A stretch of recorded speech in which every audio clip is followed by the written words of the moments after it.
So welcome to today's edition of The World Today, called Supersize Me, How Massive UN Summits Advance Policy Agendas. We have an all-star panel lined up for you today. Each of our speakers brings a unique, if not two or three unique angles to the climate discussion.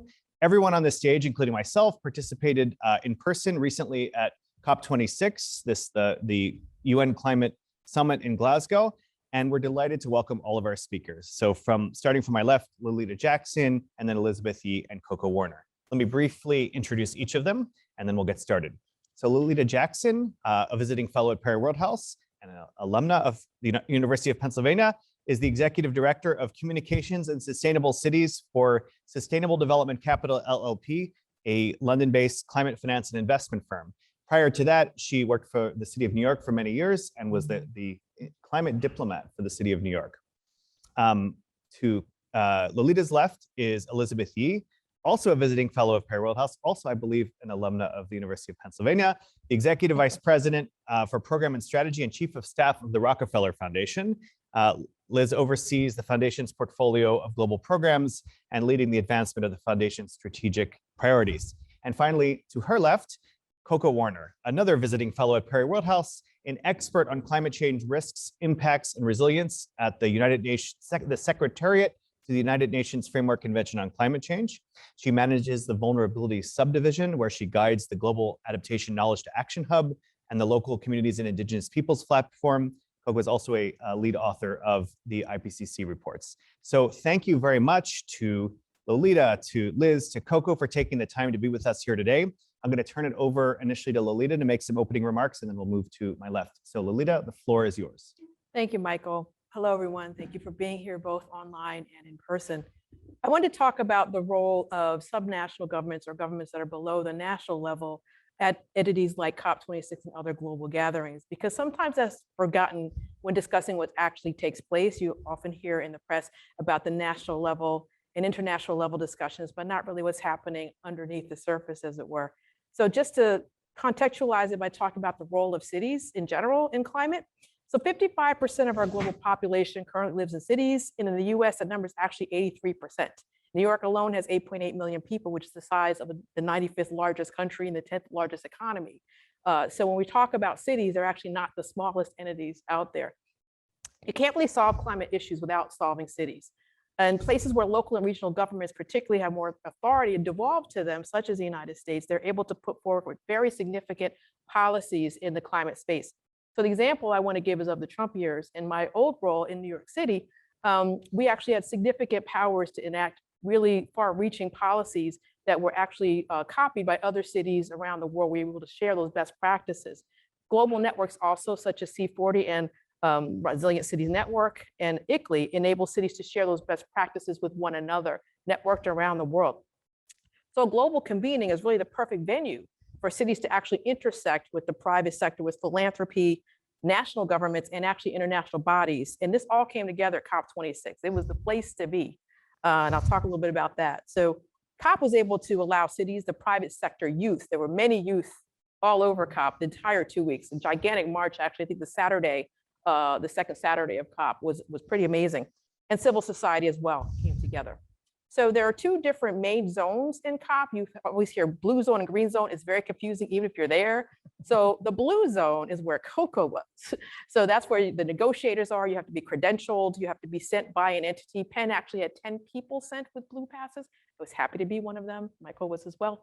But you needed actual credentials to get there. The green zone is where civil society, corporations, organizations could exhibit, could have panels and plenaries. You did not need that accreditation pass, so that allowed many other people to attend and be part of COP without needing that actual credential. Because as you can imagine, because of COVID, a lot less people got those passes than probably would have in years past. So you were still able to participate, but they were just, I call it the layers of COP. So just, I wanted to throw that out there as we talk about what we were doing there. But one important part, I call it sort of the after party, so the side events. So there was a lot of activity that was not sanctioned really by anyone. So if you were an entity, you could just host an event and people would go. So many corporations, many NGOs, entities like my company, they hosted their own events where people could attend, and sort of figuring out which one you wanted to go to was really an event in itself. And many people don't realize that a large amount of global mayors, members of Congress, parliamentarians, and many other key officials were there. Nancy Pelosi had this really great event where 20 Congress people were there. There were 6 US cabinet secretaries there. So most people don't know that these people actually attended, and they're really there to support the negotiations, support their nations in the negotiations, so they can understand and know that there are other supporting entities when they make these commitments, that we're there to back you up. So 2 things I wanted to point out, something called the Race to Net Zero, where 1,000 cities around the world were asked to sign on to a pledge to go to net zero by 2050. And this is cities of all sizes. It could be this, I'm from a place called Somerset, New Jersey. They may have signed on, all the way through to obviously the Paris and the London and cities like that. This was led within C40 by Eric Garcetti, but there were many other entities trying to convene people as well. I'll give an example before I turn it over to Liz of a very successful side event. It was my own side event. My company, from my last job, I was able to be in connection with very senior level people from a mayor level all the way through to the climate networks, et cetera. So we decided to have a side event. And one thing you may not hear, many people stayed in Edinburgh because Glasgow just was not big enough to fit everybody.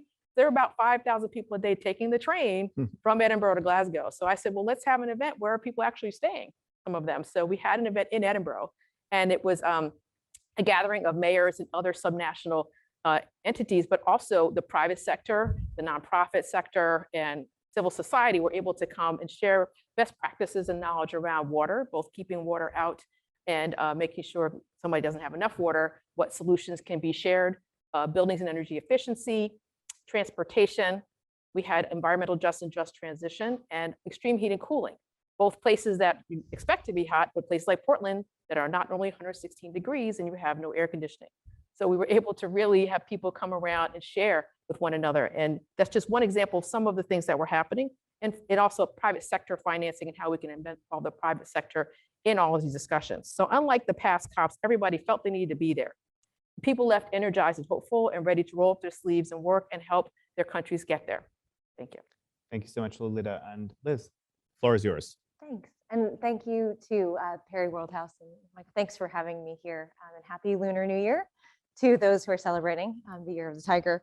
I think I have a different, similar but different lens from Lolita. It was really an energizing COP. I felt like it was a different energy than before. And then I do feel like in this instance, I was remarking to Michael upstairs that it wasn't just ideation, but a real commitment and interest in actually taking action. And I guess we'll see what happens with the NDCs as things kind of progress. But I really do feel like this was a really unique galvanizing moment where people started to internalize climate change and figure out, how they, and they being different scales from countries to corporations to individuals, could really engage in it and make sure that we protect our planet. I think philanthropy has an interesting role.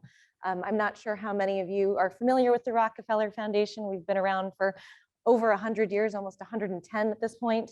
And our founder, John D. Rockefeller, had a very clear mission when he created us. He wanted us to continue to work at the edges of society and development to make sure that we were really drawing upon the strengths of data, science, and technology in which we tackle philanthropy. And so for us, we took a look at what we were doing and where we were across our portfolio, where we were having success and really trying to tackle market failures to enable humanity to have greater opportunity. We took a look very strongly at our power portfolio.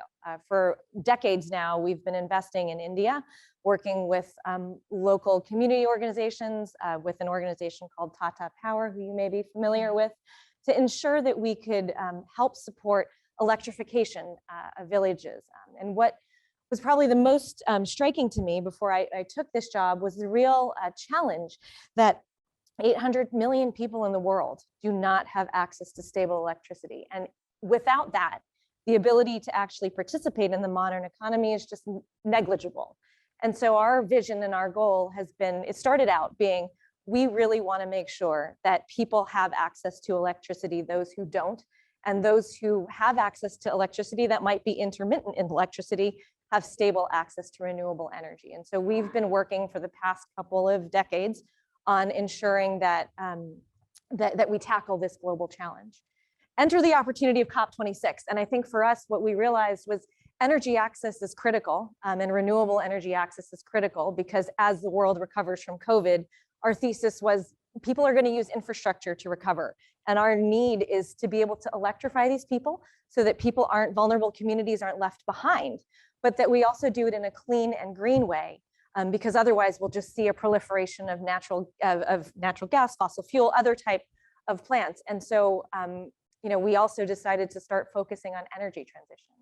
And I think one of the things that philanthropy, and we in particular, have the ability to do is to bring together unconventional actors in the spirit of collaboration in terms of driving the answer, or at least action against a global problem. And so the thing that we did at COP26 was launch the Global Energy Alliance for People and Planet. I think I see a couple of our key pictures up here. We were in the blue zone as well. We worked with an organization called Sustainable Energy for All, Koko, one of your peer organizations, to really help accelerate the agenda around the SDGs on energy access. And we had a number of country leaders come and join us that are committed to ensuring an energy transition in their country, as well as improving energy access. We worked with the US government, USAID. I think that's the picture up here. You see a number of different senators joining on to the Global Energy Alliance for People and Planet to commit resources and money in order to accelerate that. And so I think what we try to do is use our special sauce as a convener, as a grant maker, as an advocate, to really help drive change. And we're working in about 10 different countries. Our goal is to try to get to 60 in the next couple of years. To be able to work closely with countries on energy transition and energy access to improve the lives of people. Thank you so much. And now Koko, I assume a very different perspective on what COP26 was about, or what these meetings are about. Yeah, and I feel electrified, and I'd be happy just to listen. It's so great hearing about cities and also philanthropy, just given this amazing example of renewable energy use, better word. So I'm going to set the stage at a different level, just zoom out 10,000 meters, and then here we are in the clouds. How are we supposed to tackle climate change? It's a global challenge. A lot of the change that is underway has an irreversible, permanent type of feel, because we're talking at a planetary scale. It's a huge challenge. So what do we do about it? You see climate impacts unfolding all over the world. The patterns are different. Last year, I'm from North America, so those of you who were here last summer, but also India, the northern part of India the previous summer, we're experiencing daytime temperatures at 50 degrees Celsius. Those are historic. We never reported those kinds of daytime temperatures, let alone nighttime temperatures. Forest fires and incremental sea levels, all of these big challenges. Our institutions, our governments weren't set up to handle this scale of change at this pace. And philosophically, maybe, we're human beings. We can put people on the moon or even on Mars. Some people create these beautiful works of art and symphonies. Surely we could work together and find a way to navigate our way through this. Maybe not back, but through together. And the United Nations understands some of these problems. And the Secretariat to the UN Framework Convention on Climate Change was set up to help countries, and now in addition to countries, all stakeholders, to come together and try and find out, so what do we do about climate change collectively? How do we navigate through? So I'm going to mention 3 things, and in some ways they're related directly to COP26, but they may also be things that you're not thinking of when you think about climate negotiations. So the 3 things are all processes. It's not just a moment, which is good news. It may feel kind of disappointing because all of you may want change now, which is correct. Keep asking for that, but change is difficult, it's complex. And so in any given year, in any given quarter, all countries of the world are doing various things to move the agenda forward. So it's a process.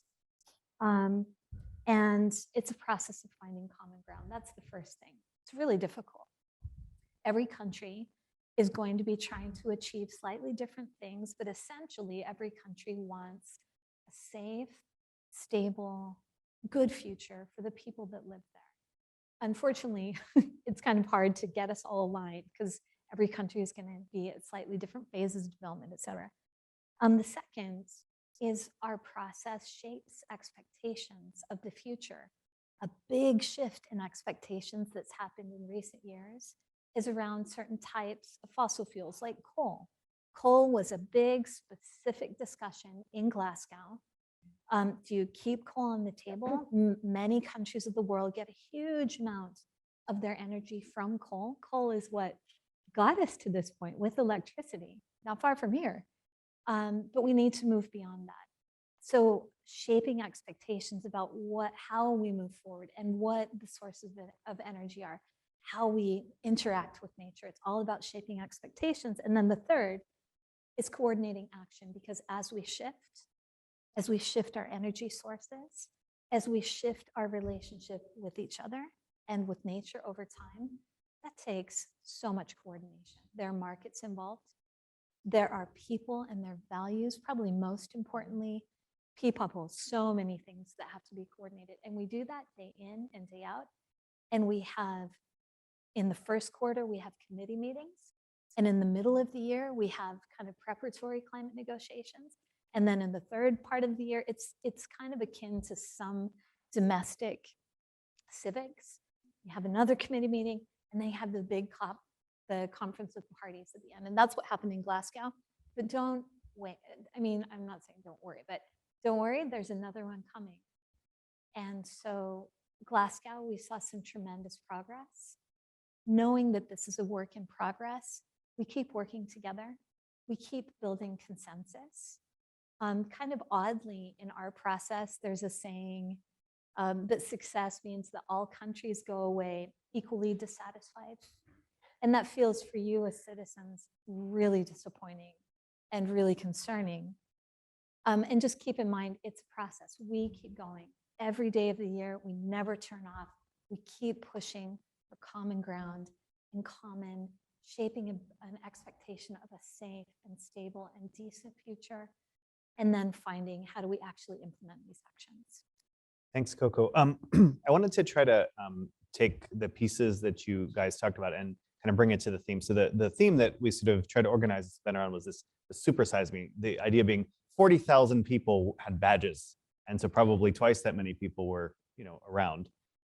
And we heard, from Lolita talking about cities, but also she could have put her other hat on and talked about the role of private capital that was there. And we heard Liz talking about the importance both of philanthropy and also of, in the picture there, you're with senators, some national governments and their kind of coordination, and Koko kind of representing, the sort of heart of the matter, the actual negotiations that lead to the outcomes. And then you see up in here some other pictures. So we have, I particularly like the one that says non-economic losses. I like this because this is actually, it's both a protest, but it's on such a hyper-specific issue in global climate policy about negotiations on one aspect of loss and damage, Article 8 of the Paris Agreement, right? So it's like there's so many different things happening. And I guess one of the questions I have for all of you is, it is an insane event. I mean, 2 football stadiums worth of people when you consider the badged and the unbadged. And is that helpful, or would it be better to just get one representative from each party in a room to have a discussion?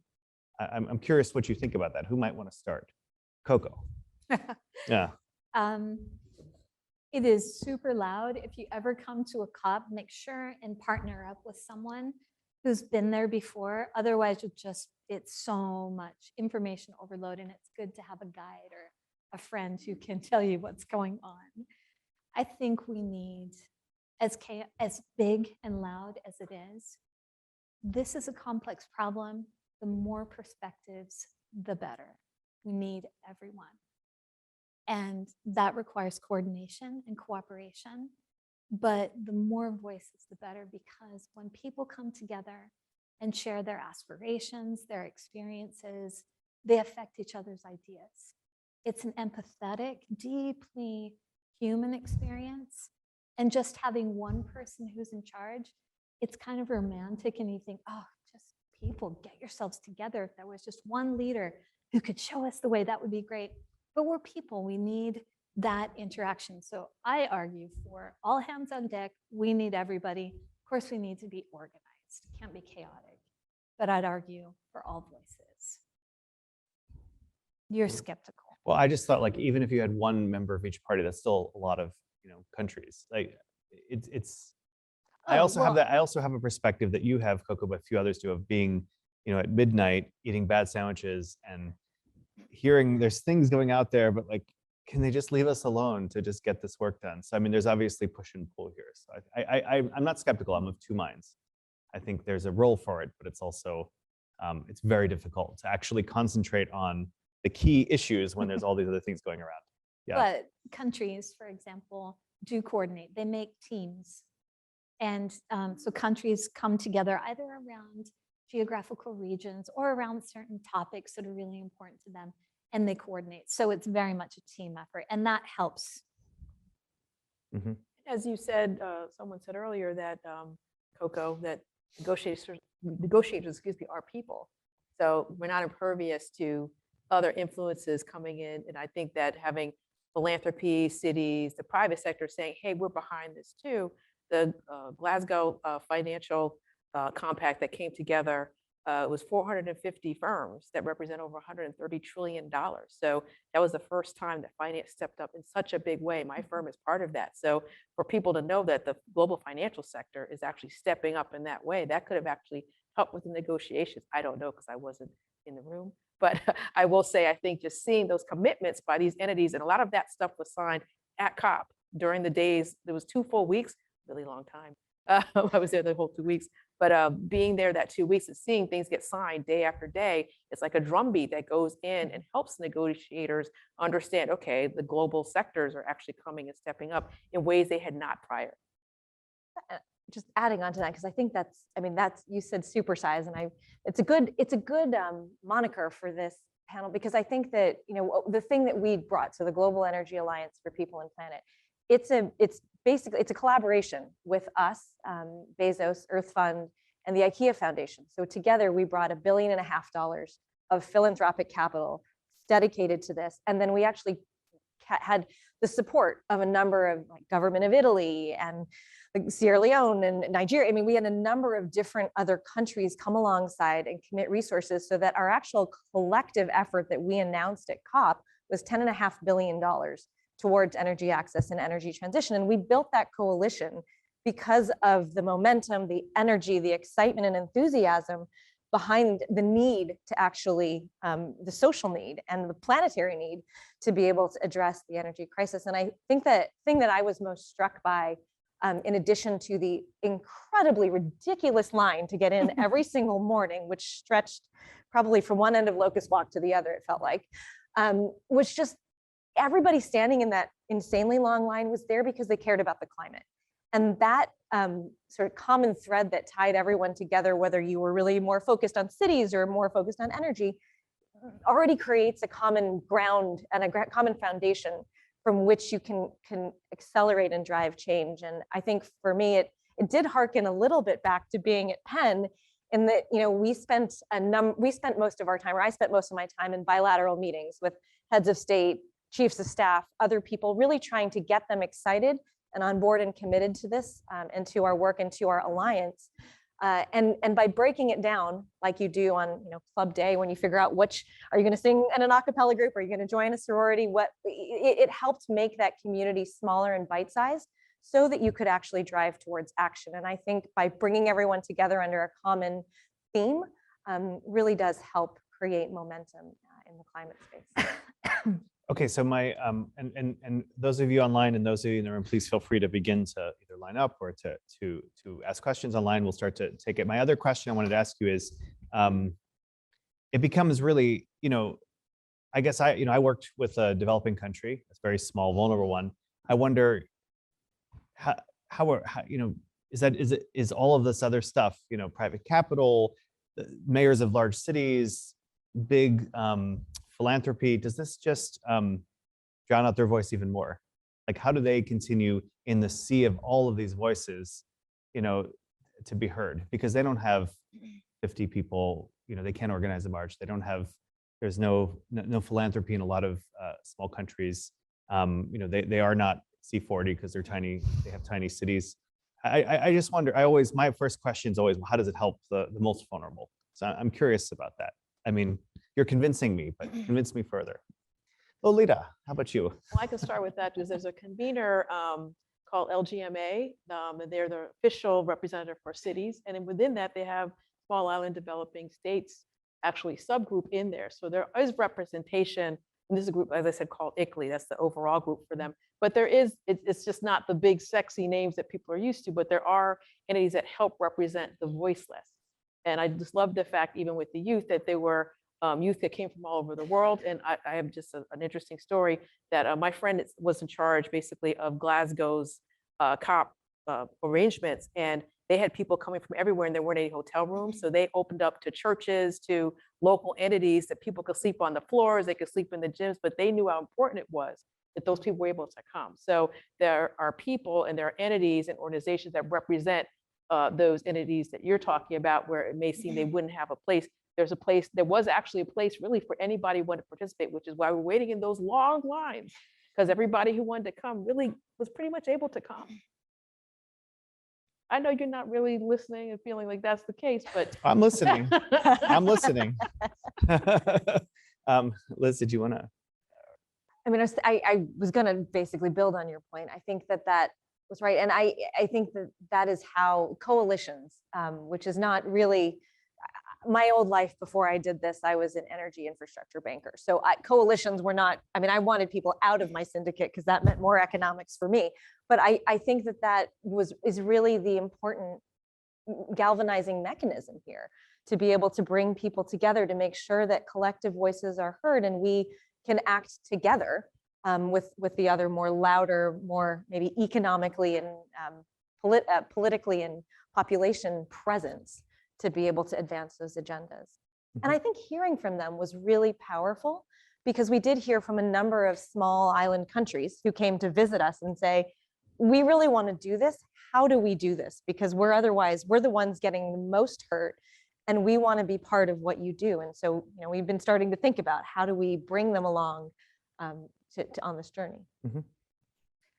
Just to go back, when Lolita started talking at the beginning of this event, she created a mental map that might be useful for any of you if you actually come to a climate negotiation at the end of the year, to one of these conference of the parties. So if you can think of concentric circles or a circus, you have a central part, that's where the main show is. And then you have a periphery thing where some of the side shows are, and then maybe there are fairgrounds out on the periphery. The purpose of the United Nations Framework Convention on Climate Change is to convene all countries of the world with equal voices. That's the United Nations.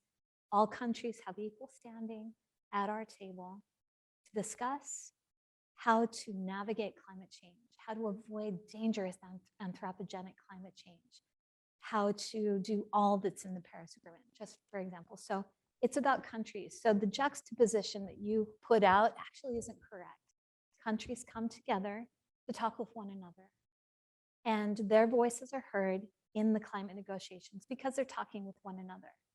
Now, what often happens at a conference of the parties is this next zone out. Sometimes it's called the blue zone and then the green zone. Country delegates will go out and do exactly what both Lolita and Liz were talking about. They'll do their negotiations and they're talking about carbon markets or enhanced transparency framework or climate finance or whatever. And then they need a break. They're like, oh, that was hard and I need some ideas. So they'll just literally walk down the hall to this amazing global conversation where all stakeholders are present. And they'll sit down with Liz and say, we just came from this negotiation room and we're trying to figure out how our country and our region, how we can plausibly shift our energy systems or our agricultural systems or whatever technology, just fill in the blank. There's so much work to do. And they'll sit down and they'll talk with all of these experts like you, which is again why I think there's a role for everyone. There is a role for everyone. You saw a picture of youth come and and they, call for a hopeful future and protest against things that they like. There's totally a role for that. And the countries will come and sit down and get ideas, and then they will walk back and start the next negotiation, hopefully empowered with fresh ideas about what's possible. I work for the UN, so obviously I'm aspirational and hopeful. But when you see it in person, you can't help but feel like it is possible. You can't always see how, but it is possible. And it's in part because of this working together. So just to clarify, our process is about countries, and all countries are heard in the negotiations. And then the role of all of you who come is providing inspiration and technical feasibility and the how-tos and the getting it done kind of thing. Thanks, Koko. All right, we'll start to take alternate between the floor and online questions if there are any. So, Sam. Hello, and thank you all for being here. So I have what Koko would call a 10,000 meters question. All of you work on various governance and non-governmental institutions that are charged with addressing the problems associated with us having a sort of a sustainable future on our planet. So that's climate change, but it's also gender inequality and issues around conflict and issues around local environmental issues like water access and lots of stuff. And I mean, this is partly my personal opinion and partly my impression that there's very good agreement among multiple lines of evidence on this, that a key driver of a lot, an interrelated driver of all these interrelated global problems is wealth inequality and the economic inequality that is the defining characteristic of our present global economy. But I feel like in approaching, what I'm familiar with is climate international negotiations, but in approaching a lot of these international institutions, you don't get the kind of specific focus on that and on action plans for dealing with that you do for other issues. And I know, so I'm wondering why that is. And I know that there's kind of a there's a facile answer that says it's because rich people control the process, but that's a teleological argument, not a mechanism argument.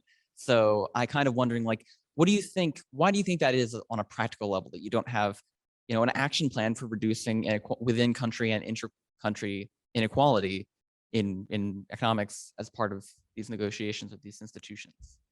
Thanks, Sam. We have a lot of questions, so I'm going to just ask one of you to answer unless more than one of you has a burning answer. Who would like to answer this very difficult question? Liz. I'd love to try to take it, but Great. I'll do my very best. I think that I can't approach it from a UN policy perspective, but I can approach it from what we were thinking about, which was how do we tackle the challenge of economic inequality, and how do we also use our skill set, and how do we also address climate change? And so that's why we built what we did, because if our goal, if we do our jobs right, is to take out or avoid 4 billion tons of carbon, create 150 million jobs, green jobs across the countries we work in, and ensure that we have 1 billion people have access to energy on a stable and regular basis. And so I think you're absolutely right. I feel like there is a policy framework that we need to build, and we will continue to build in each country that we work in, and as through our national transformation plans in partnership with the UN, with the World Bank, with the IFC, all the regional development banks and other commercial institutions. But we will also make sure that we deploy our capital to basically accelerate private sector capital into these spaces so that we can hopefully create the economic opportunity for people, because I do appreciate that it is both a climate risk, a security risk, but also an equity issue that we need to address. Great, thanks, Liz. The next question has Koko's name written on it, and I swear I didn't plant this question. How does the United Nations draw upon Indigenous knowledge or Indigenous expertise for addressing plans to combat climate change? I say that it has Koko's name because one of the work streams that she leads is on this subject, so it literally has your name on it. That question. One of your team is listening. Favorite than the team. Thanks, team. In years past, and this is a work in progress, and it also occurs to me, maybe I come across glib or too enthusiastic. I'm approaching the chance to be with you with humility. So, in years past, voices have been of a certain, people are coming from a certain place and not all voices have been heard. That's a huge worldwide conversation that's going on right now. Thank goodness. Indigenous peoples have been part of those voices that haven't been heard as much. And their values and practices, happily, are increasingly being recognized as really important in our conversation. So the work that I do in my day job with Indigenous peoples, I mentioned committee meetings. Usually a committee meeting is this dry executive board type thing, and it's formal and it should be, it does its thing. Our committee meetings always start with an Indigenous ceremony, which is really different, and I have learned so much. So listening to prayers and invocations and ceremonies, I hear as just a humble person supporting this meeting, a couple of things in common. An acknowledgement of a relationship with nature, being part of a system, relationship with other people. And Sam, I think Liz did a great job with your question, that realization that we're kind of in it together, et cetera. And there's just so much. I'm obviously not doing it justice, but increasingly, and in some of the decisions from Glasgow, Indigenous knowledge and values and specific practices in stewarding nature or taking care of nature in forestry, other kinds of land management practices, just to name a couple, have really been recognized as having a place at the table, and hey, we really need to hear more. I think it's really encouraging. Now, one thing I'll just mention and then I'll stop. Usually, as I just said, our process is really for countries. Countries come together and they talk with one another. And our process is flawed. It is what it is. One really hopeful thing about including Indigenous voices on things like these committees is that it allows groups of, that aren't countries to have a place at the decision-making table. Right now, that model is unique to Indigenous peoples and local communities. It does provide a really interesting model that shows how you don't just have to be a country to be able to didn't mean it that way, that your voice and your practices, your values have a role, and there are ways to be heard and valued and recognized, and increasingly for people who have leadership to contribute that. Yeah? Yeah, thank you so much. We'll take the next question from the floor. Hi, my name's Tristan. I'm a city planning student. It seems that one of the biggest debates at these climate talks is financing the Green Climate Fund, and particularly over how much discretion fund recipients get in their use of financing. How should the measurement, verification, and reporting of climate financing be used? And if projects underperform, what would be the appropriate intervention? A nudge, cutting off access to future funds? And then like a quick other question, what entity do you envision evaluating the quality of projects financed by the Green Climate Fund and philanthropy? All right, a GCF question. Is that something that you feel comfortable with, Lolita, or no? Okay, Koko, that might be, a GCF question might be for you. So how do we evaluate the quality of, or it was, if proposals are the quality of proposals, and then if they're successful at the GCF, right? Okay. We wish we knew the answer to that question. Exactly. I was about to do a sleight of hand, like, great question. What do you think? Wonderful. But that's exactly. Maybe we should start with what the Green Climate Fund is. Maybe we can. So I'll start there, and you're going to hate it because I'm not going to answer your question, but I really would like to know what you think. So the Green Climate Fund is part of the convention. That's the UN Framework Climate Convention on Climate Change. We have a finance mechanism. And one of the institutions is the Green Climate Fund. And the role of the Green Climate Fund is to accept proposals, often from countries. And there's some back-end stuff, like countries set their priorities and say, we want to do this on mitigation, that means the greenhouse gas emission stuff, or we want to do this to adapt to climate change. They give a proposal, a board evaluates the proposal, there's more nuts and bolts, and then they're supposed to go out and implement that in the world. So that's Green Climate Fund. Where we are right now in the process is that particularly countries, let's say traditional industrialized countries, made a commitment to scale up the finance to approaching $100 billion a year. Back in the day, that sounded a lot. Like back in the day when it was set up around 2007, 2008 in the global financial recession, that was a lot. And it is a lot. Now with the pandemic, we're banding around trillions. I've never heard that much before. So one of the challenges is getting very high quality proposals in the pipeline that can be financed and implemented. So your question is exactly right. And how to get that piece right is, I don't know. You're dealing typically with sovereign states. And so that's part of the kind of equation. How do you deal with countries and their implementation, the quality of their implementation? So again, would love to hear what you think. One of the things that could be aided on the supply side of supplying high quality proposals that are really implementable in a way, again, casting the net wide to all of you, is technical support to make sure it's really high quality proposals. Specific, what's the thing to be done? Thought through, who are the actors who enact that thing? How will they do it? And that is so difficult anyway. And we have a moving target because climate change is progressing. So if I can just add something to that, so I can just say from both, kind of hearing this as a negotiator, just on both sides.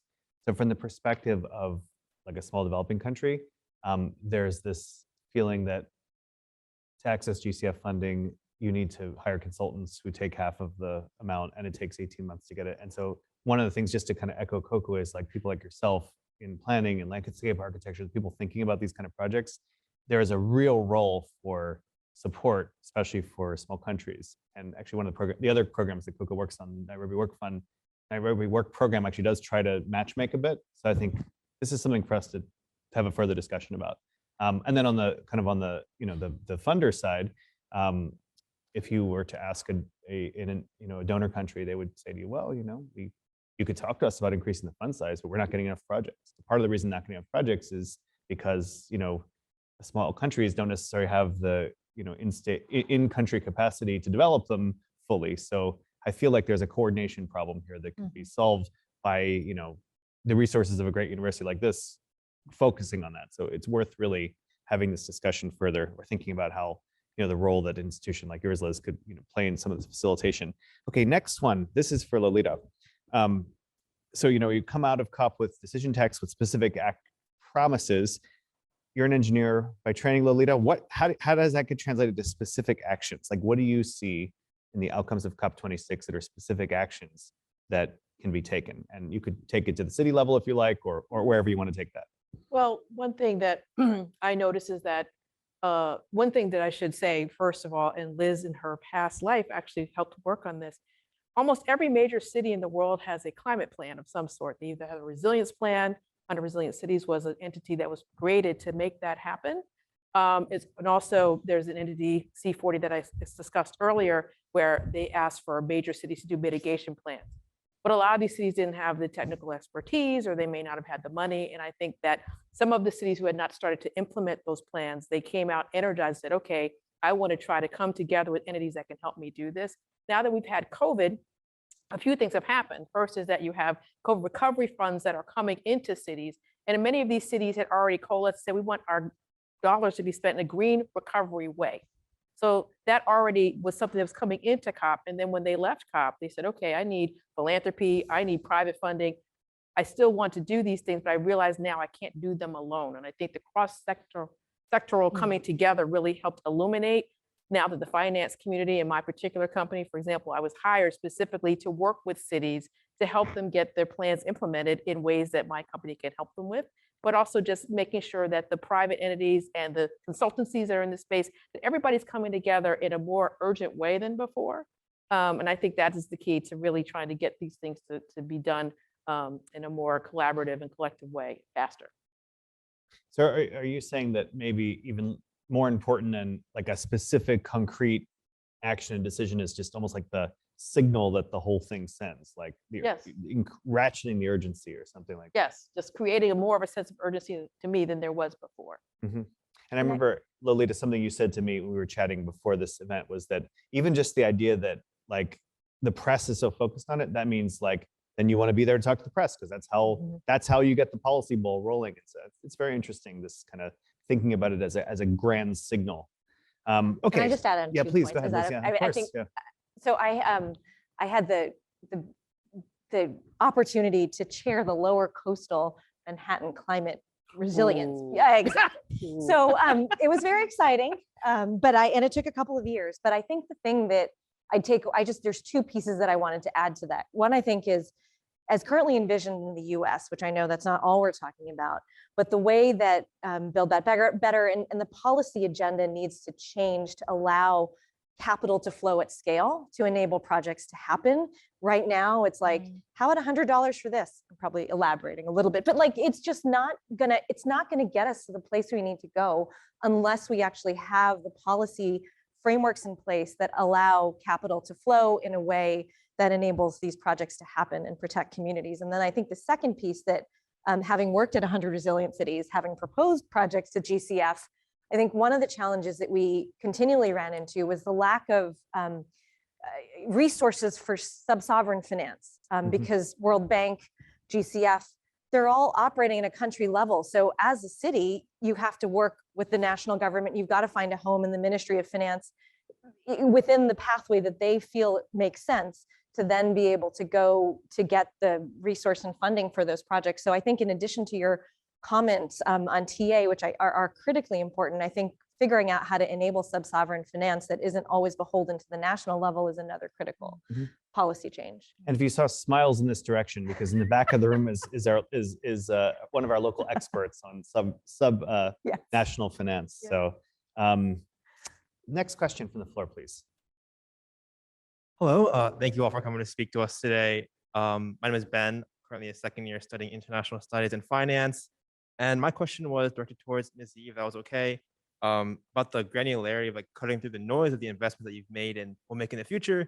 I think specifically given your extensive background in infrastructure investment and kind of the electrification projects in India that you spoke to, the Rockefeller Foundation, I was more so curious as to what were the things that you found consistently in the investments that you had the highest conviction in. For instance, was it a specific use of tech in a specific locality? Was it unit economics or something else?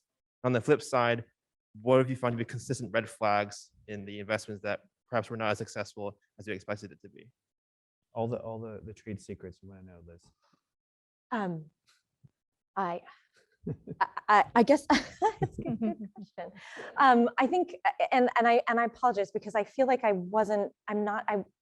couldn't quite understand all of the questions. So if someone could help me understand it, I'm so sorry. It's the masks, yeah. I feel bad because I don't want you to. Oh no, it's okay. It was more so just about what consistent factors about the investments you have the highest conviction on in terms of combating climate change. What have you found to be the consistent things? You found those. On the flip side, things that you found to be in investments that didn't plan out as expected. The next generation of proposers, what should they be like? Yeah, I know. I mean, for us, we go where I'd like to say we go where no one else is willing to go to try to create catalytic change, because we're very highly tolerant risk-seeking capital in a big way, and I think we're willing to take risk and fail and be okay with it, but make sure we learn. As we measure progress, I think what we've set forth, for example, in our projects in India, is speed of deployment to understand, how are we actually reaching communities? And then one of the things that we actually learned as we did that, because we thought, okay, well, we'll put the solar mini grids down and people will come. But if you've never had electricity before, you don't actually know how to use it and what to do and how to make it productive for your community. So one of the things that we also do measure is uptake and change over time and income and opportunity for the communities that we've been working with as well. And where we see that happening, that confluence of some of the critical social factors, as well as continued desire for expansion, I think that's where we start to say, okay, then we can continue to invest more deeply. And I think the other piece that we look for as well is ensuring we actually get national government support. And we've seen that, for example, in spades in some of the work that we've been doing in Nigeria. I think that was, we were not sure, just given whether that was, since that was a new country of operation for the Global Energy Alliance. But I think given where we are and given the real eagerness to be able to provide electricity to communities that don't have it, the support from the national government, Mauricio, you will appreciate this. The VP actually has asked us to put 3 people in the energy office to help ensure deployment of a renewable energy transition. So very much like our chief resilience officers from 100 resilient cities, using that model to say, we can't get real change unless we invest as a government and unless we have real people and build capacity on the ground. Thanks so much. The next question is for you, Koko. Does COP put too much emphasis on capitalist avenues for tackling climate change? Because we've been talking a lot about the flow of capital and financial mechanisms and how the GCF should be funded and evaluating. And you're an economist, so you're guilty as charged, I'm sure. Oh, yeah. So in a nutshell, is there too much emphasis on climate finance? Well, in it these said big capitalist avenues, but I assume that's what they mean. capitalist avenues? But climate finance as this, carbon markets, rejiggering the Yeah. global financial system, Yeah. all of those sorts of things. It's too much emphasis on that and not enough on Absolutely. factors. Yeah, I'll dive in. Since 1992, going way back, the whole goal or the objective of our convention, Framework Convention on Climate Change, has been to avoid dangerous anthropogenic climate change. And it's already getting dangerous. All of you know it in your home countries or your hometowns. You feel the impacts. And the impacts accelerate. So what we have now will be different in the future. And as recently as 2015, which for some of you students is like ancient history, you were like in elementary school back then. But the emphasis has been on, okay, let's get this thing done. We need to implement already. Dang it. And so one way to think about that concrete and doing things is money. Not that I'm not sure what the questioner intended with capitalist approaches, but let's talk about money. We do need, obviously, means of implementation. We are literally in the process of rebuilding the world as we know it, because humans interact with the world around us. And we've already shown since history began that humans are shaping and anyway. So it is. So we do need means of implementation. And absolutely, as recently as Glasgow, COP26, a lot of the messaging was about putting money on the table to make sure that countries and other actors can make this big transition. And then you fill in the blank, because there's so much work, as I said before, and you've all been explaining. Taking a step back, Sam, the 10,000 meters out, means are to enable change. In addition to that, I'd say an additional conversation that needs more emphasis is what should be done? What's the thing? And by whom? And what do those people care about? And, or institutions, what do the institutions care about? And what results are we getting? And when I say we, I mean, it depends on the actor. What are the results and what are the learnings? So it's fine to talk about the means of implementation. It's not just money, it's also technology and capacity. All of you have mentioned that. And that's part of the conversation that I really hope will accelerate, because you can talk about a certain amount of climate finance and it's okay, but there won't be enough money in the world ever to help ensure or assure that life is stable and decent and, I mean, fair. I can't say, that we can assure that, but good. And so in addition, we almost have the cart before the horse. It's fine to talk about big sums of money, always though with the objective in mind. The objective is to avoid dangerous climate change. And now with the Paris Agreement, it is, we need to keep sustainable development on the table for all countries and all people. And what does it take to do that? So that's an example of switching the order. what would it take to make sure that people have enough fresh water all around the year? What would it take to make sure that this group of people from a certain low-lying island country in the Pacific can live on their coral island for the coming centuries? What would it take, right? Because we were chatting about that. And then align all of our best resources and our imagination to figure out how to make that happen. So it's almost like an order, and it's fine that we've come this far. Wonderful, actually. Congratulations to everybody who got us this far. And there's a lot of work ahead of us. And it should be specific. And I might just add, like, you know, this conversation has focused a lot on money, but all those other things, it is the bulk of the negotiation is on. For example, what Koko is speaking about, it sometimes gets called now the global goal and adaptation. What is it that we're trying to preserve, given that dangerous anthropogenic climate change is at our door already? We have time for one more short question, and it's coming from the floor. Sir, the floor is yours. Great. Thank you so much. Good afternoon, you guys. Thank you so much for being with us all today. My name is Ayo. I'm an MPA and a Master in Law student.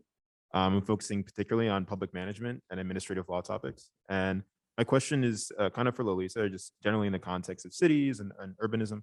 I was curious as to if you picked up on or saw or contributed to any new approaches that cities are taking to combat climate change, or at least to, you know, take a new approach to combating climate change. In a previous life, I worked as a planner at the regional level, and so when you're talking about these issues that play out across a number of governments in sort of urban, suburban, exurban context, it's really interesting to see what can be achieved, just as one example of an approach when you talk about an entire metropolitan area as opposed to just a city.